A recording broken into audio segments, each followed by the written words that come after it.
चल बेटा देखो, इसको करना स्टार्ट कर दिया तुम लोगों ने, कैसे किया? एक काम करते हैं, ये कहता है कि रिलेशन डिफाइन है नेचुरल नंबर पे, और रिलेशन एक्स और बाई के बीच में, एक्स बिलोंग कर रहा है natural number, by natural number है, और ये रिलेशन है बच्चा। तो मैं इसको ऐसे लिखूंगा, यहाँ से बाई की वैल्यू निकाल लेता हूँ सबसे पहले। अगर मैं बाई की वैल्यू निकालूंगा तो ये बन जाएगा 24 माइनस 2x, बन गया। अब इसमें अलग ऐसे पुट करेंगे, इफ x इक्वल टू, अगर मैंने 1 पुट किया तो बाई की वैल्यू कितनी आ रही? 22। x की वैल्यू अगर मैं 2 पुट करूं तो बाई की 20। x की वैल्यू 3 पुट करने पे, गलत मत बताना बेटा। नेक्स्ट बताओ बेटा, नेक्स्ट। अच्छा सीक्वेंस बन रहा है इसका। x इक्वल टू 7 किया तो बाई की 10, x इक्वल टू 8 किया,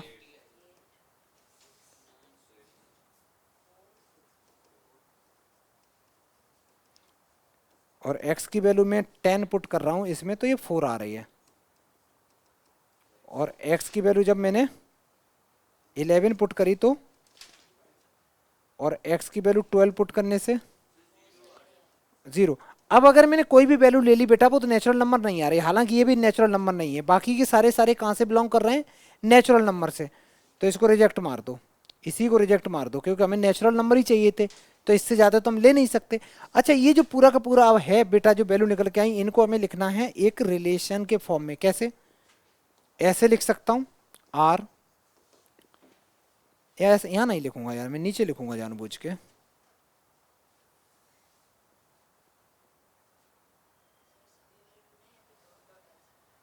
डॉट डॉट नहीं डाल सकते हो, सारी वैल्यू लिखो, बहुत ज़्यादा थोड़ी नहीं है। अच्छा आर लिखूंगा, रिलेशन, तो रिलेशन में क्या है, ऐसे लिखते हैं बेटा कि 1 जब तुम पुट कर रहे थे तो 22 आ रही थी, तो 1 पे कितना आ रहा है? 22। नेक्स्ट 2,20, 3,18, 4,16, 5,14, 6,12, 7,10, 8,8, 9,6, और 10,4, और 11,2, और 12, नहीं ले सकते ना। अच्छा ये बेटा तुम्हारे पास में एक पूरा का पूरा रिलेशन बन गया, ये है ना। अब यहां से तुम लोगों से मेरे छोटे छोटे सवाल सुनना। पहला सवाल है डोमेन बतानी है। डोमेन, तो डोमेन में ये होता है, जो पहला एलिमेंट्स होता है बेटा, पहला एलिमेंट्स होता है जो एक्स की वैल्यू होती है, उनको डोमेन बोलते हैं। तो डोमेन क्या क्या बन गई? 1,2,3,4,5,6,7,8,9,10,11, ये तुम्हारी डोमेन आ गई। डोमेन आ गई। रेंज में बेटा दूसरी वाली जो वैल्यू होती है उनको हम लोग रेंज बोलते हैं। तो रेंज कितनी हो गई? तो रेंज हो गई तुम्हारी 2, 2 नहीं 22, 22। अच्छा ऐसे भी लिख सकते हो, ऐसे भी लिख सकते हो बेटा, 22, सॉरी 2,4,6,8,10,12,14, 16, 18, 20 और 22, ये रेंज हो गई। पहला जो एलिमेंट्स निकल के आता है, पहला जो एलिमेंट्स होता है उसको डोमेन बोलते हैं, और दूसरे वाले को रेंज बोलते हैं। क्लास 9 11th में तुम पढ़ के भी आए हो। तो रेंज आ गई, यहां तक तो खत्म हो गई बात। लेकिन यार ये चीज पूछ रहा है, ये कह रहा है कि प्रूव ये करो कि ये एक इक्विवेलेंस रिलेशन है या नहीं है। तो इक्विवेलेंस रिलेशन में हमें क्या चेक करना होता है? रिफ्लेक्सिव चेक करना, सिमेट्रिक चेक करना, और ट्रांजिटिव चेक करना। सबसे पहले तो ये बताओ, ये रिलेशन है क्या? इस रिलेशन में 1 1 2 2 3 3 4 4 ऐसा दे रखा नहीं, तो रिफ्लेक्सिव नहीं हो सकता। रिफ्लेक्सिव नहीं हो सकता तो पहली बात तो इक्विवेलेंस नहीं हो सकता। समझ में आया? तो बाकी की चीजें ऐसे करके तुम बोल दो कि ये इक्विवेलेंस नहीं है।